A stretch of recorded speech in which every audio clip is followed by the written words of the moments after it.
Alors, une fusion, on en entend parler tout le temps, surtout quand des géants de l'industrie s'y mettent. Mais concrètement, comment ça marche? Comment est-ce que deux entreprises, avec leurs histoires, leurs employés, leurs dettes, comment font-elles pour n'en devenir qu'une seule? Eh bien, derrière les grandes annonces, il y a toute une mécanique, à la fois juridique et fiscale, qui est fascinante. Et c'est justement ce qu'on va décortiquer ensemble aujourd'hui. Voilà notre programme. On va commencer simple, par la définition, puis on plongera dans les effets juridiques, le régime fiscal, très important ça, et on terminera en se mettant à la place des actionnaires, qu'ils soient du côté de l'acquéreur ou de l'absorbé. C'est parti. Bon, première étape, et c'est la base de tout, c'est quoi au juste une fusion? En fait, c'est tout simplement l'union de plusieurs entreprises en une seule. Le cas le plus courant, et c'est celui qu'on voit presque tout le temps, c'est la fusion-absorption. Il y a une société qui, en quelque sorte, avale l'autre. Et quand on dit avaler, ça veut dire qu'elle combine non seulement ses forces et ses actifs, mais elle hérite aussi de tout le reste, y compris les dettes et les obligations. Passons maintenant aux effets juridiques, parce qu'une fois que la fusion est actée, il y a une énorme mécanique qui se met en place. Et les conséquences sont vraiment immédiates et profondes. Alors concrètement, ça se passe en 3 temps. Le premier, c'est ce qu'on appelle la transmission universelle du patrimoine, ou TUP. L'image qui vient à l'esprit, c'est un peu celle de 2 rivières qui se rejoignent pour n'en former qu'une. Absolument tout le patrimoine de la société absorbée, ses actifs, mais attention, aussi tous ses passifs, ses dettes, est transféré d'un seul coup. Deuxième effet, et c'est quasi immédiat, la société absorbée cesse d'exister. Dissoute. Pouf, pas de longue procédure de liquidation, c'est net et instantané. Et enfin, troisième point, logique, les actionnaires de la société qui disparaît ne sont pas laissés pour compte. Ils reçoivent des actions de la nouvelle grande entité. C'est vraiment un transfert total à tous les étages. Et bien sûr, il y a d'autres règles importantes pour que tout se passe bien.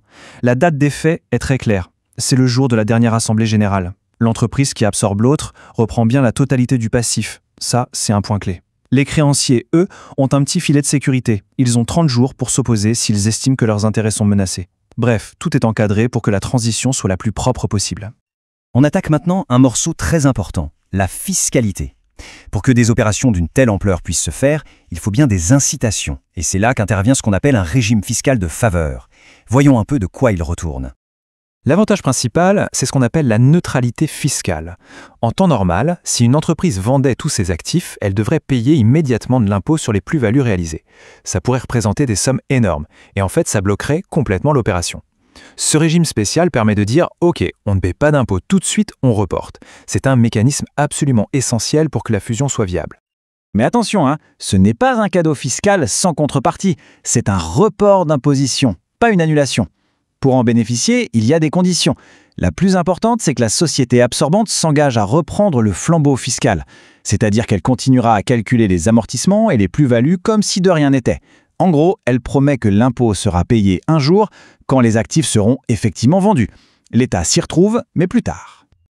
Ok, changeons de perspective. Jusqu'ici, on a parlé des entreprises. Mais qu'en est-il des actionnaires? Commençons par ceux de la société qui achète, l'acquéreur.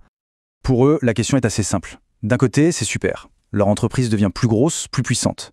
Mais de l'autre, il y a de nouveaux actionnaires qui arrivent, ceux de la société absorbée. Et donc, mécaniquement, leur part du gâteau diminue. C'est ce qu'on appelle la dilution. Alors, comment on fait pour que l'opération soit quand même juste pour eux? Eh bien, la solution, c'est ce mécanisme qu'on appelle la prime de fusion.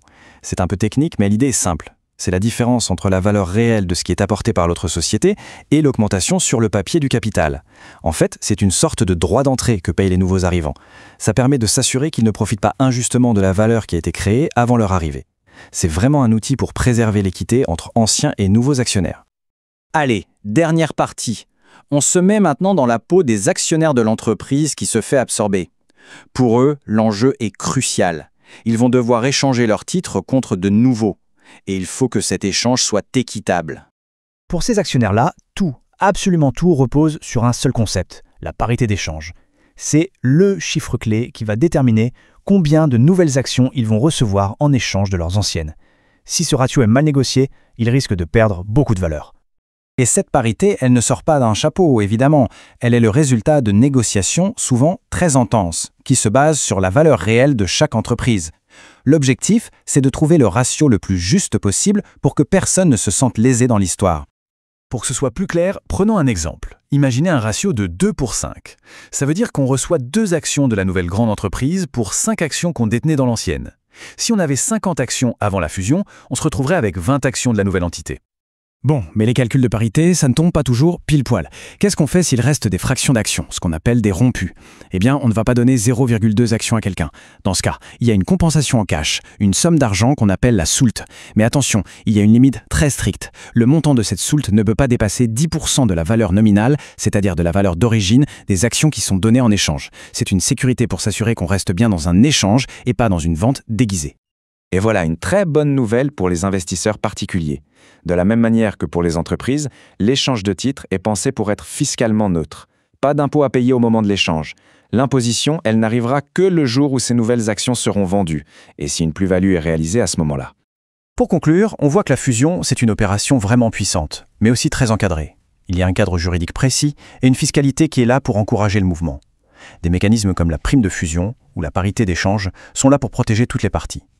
Mais une fois que toute cette belle mécanique est en place, la seule question qui compte vraiment demeure. Est-ce que la nouvelle entreprise sera plus forte que la simple somme de ces deux parties? Et ça, c'est tout l'enjeu stratégique qui se cache derrière les chiffres et les textes de loi.